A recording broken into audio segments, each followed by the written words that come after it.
กับสบายดีพ่อแม่พี่น้องวันนี้เขาสิพาไปดงนั่นเองเนาะสิเข้าไปเบิ้งเข้าไปลินทั้งดงทั้งป่าว่าสิเป็นยังไงนั้นหาติดตามกันไปเลยวันนี้สิพาทุกคนเข้าไปในดงสิพาเข้าดงเนาะเข้าไปลินดงเอาละเนาะทุกคนอันนี้ก็คือพาหนะที่เขาใส่เดินทางก็คือรถตอกที่ว่าใส่ไปให้ไปนาบ่ว่าแต่ใส่ไปให้ไปนารถคันนี้ไปใส่ก็ได้เบิดแก้เข่าไปซีก็แม่นเพิ่นนี่ไถนาดำก็แม่นเพิ่นนี่ไปแก้ไม้ก็แม่นเพิ่นนี่ขี่ไปบุญก็ได้เลยไปหาผู้แซ่ผู้สาวก็ได้รถคันนี้ประโยชน์หลายอย่างรถคันนี้ฮะ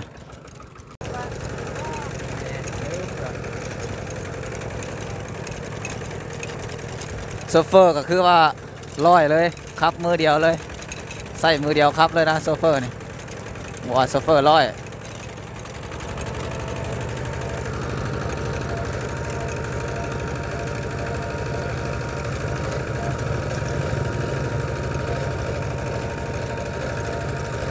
ทางไปดงเลยนี่อันนี้คือทางออกไปดง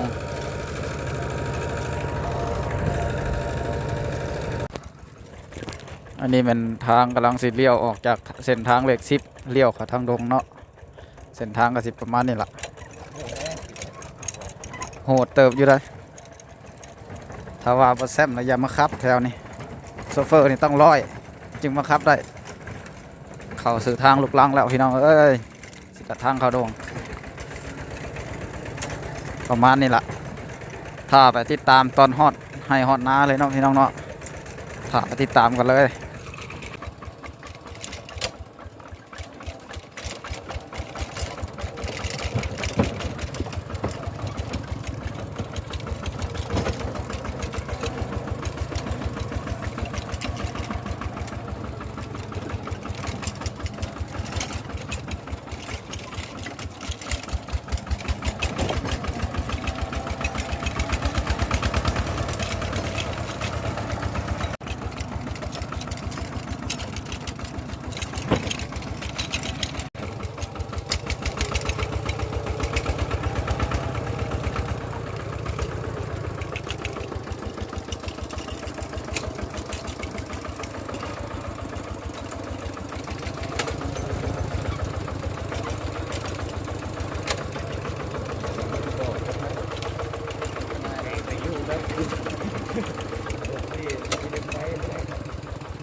นี่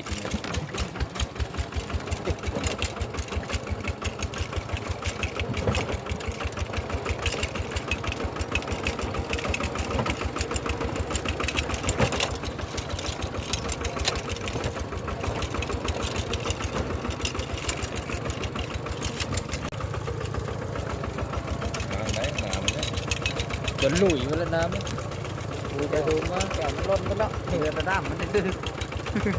ก่อนมาเที่ยวเมื่อแรกก็เดินน้องให้มาบอกน้อง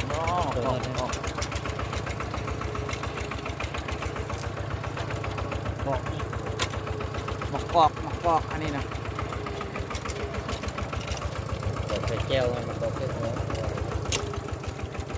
นี่มากอกใส่กุ้งเด้อพี่น้องเด้อต้นนั้นเราเป็นลม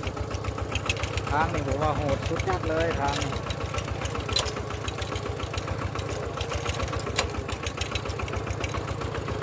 แต่เด็กสาวบอกว่าคนนี้มันติดเตะบอกว่า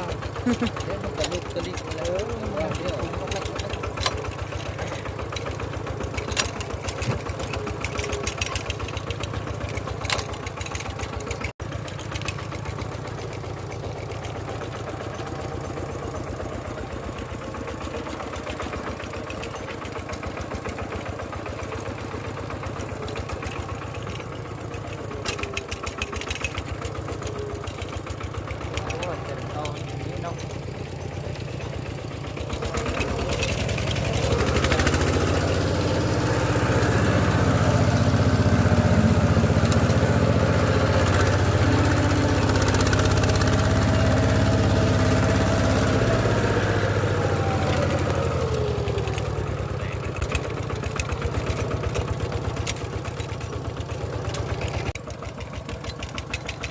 สูงอย่าง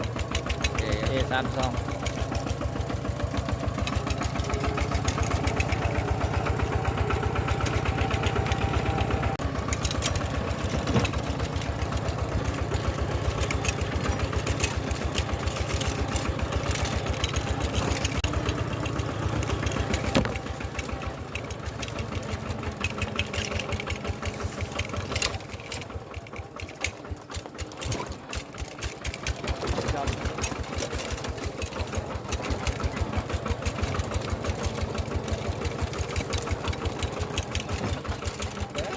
บัดบ่อลง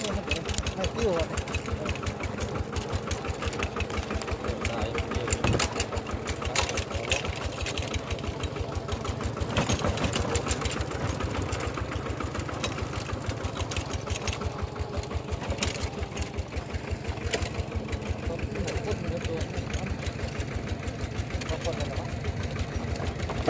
น้ำไปเลยเนาะล้ำหน่อยถูกก้อนมัน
ห้อยนะ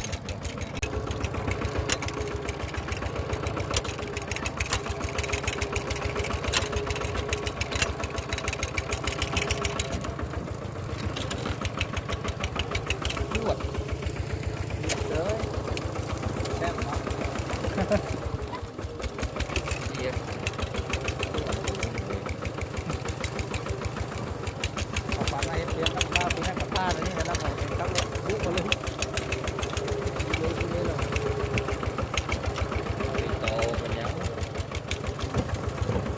แล้วเนาะตอนนี้ก็มาหอดดงเหียบห้อยแล้วเขามาอัดย่างก้นมันนี่ละตอนนี้คือพวกเขามาหอดสวนมันเรียบร้อยนี่คือสวนมันเขามาหับจ้างก้นมันนะเพิ่น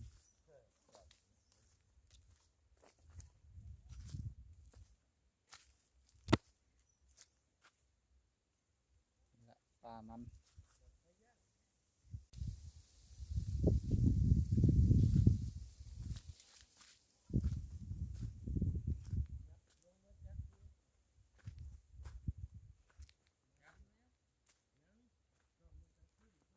นี่คือหัวมันที่กลนมาเขาบอกว่าคันเจ้าเงาเจ้าเศร้าให้เจ้ามาปลูกมันพอได้หัวอยู่ได้ล่ะพามหาอยู่บาละมุกก็ได้ เนาะมาฮอดนี้แล้วเราก็สิได้จบคลิปไว้เพียงเท่านี้ฝากกดไลค์กดแชร์กด Subscribe ทางช่อง YouTube KSP Official เด้อ